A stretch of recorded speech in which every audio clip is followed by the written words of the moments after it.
I don't know if you've recognized this in your life or not, but I think it's really important. If you believe something a little bit, it's in your mind and it stays in your surface mind, and you sometimes refer to it and you kind of believe it, whatever the thing is. Maybe it's something about yourself, or maybe it's something about someone else. I'm really talking more about sort of things about yourself, not just facts that we collect in life. But the more you believe something, the less it needs to be residing in your conscious mind, until finally, when you really believe something, it goes completely unconscious. In other words, it's no longer in your conscious mind. And that's why I tell people, because it's been my experience, that most of what you really believe, you're not conscious of. So think about that. Most of what you really believe, you're actually not conscious of it, because at some point in our earlier lives, things happened, we believed them, we swallowed them whole. And once you believe something, it doesn't fully, it doesn't require your conscious mind anymore. So whenever you believe something fully, it doesn't require your conscious effort anymore, and it operates on its own. So there are the reason I'm bringing this up is because, and this has been my experience, is that it would be a good idea to know certain things, like, is there a belief in you that you're not really supposed to be successful? Or is there a belief in you that the good life requires you to suffer?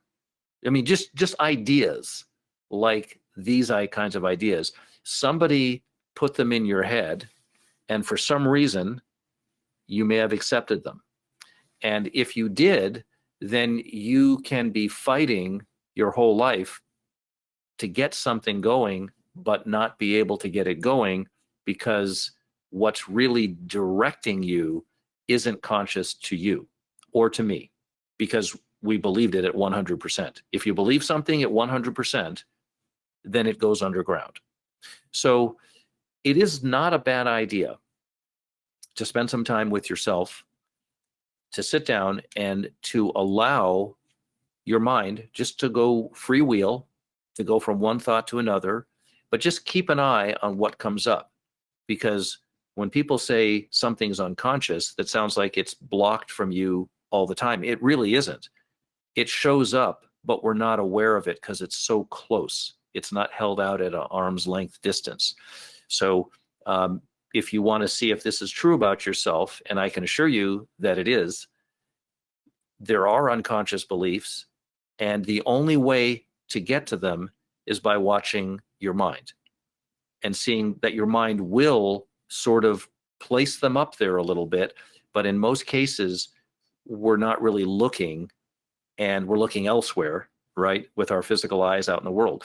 So the reason I do this is because I don't want those ideas, bad things that I've picked up, operating and running my life.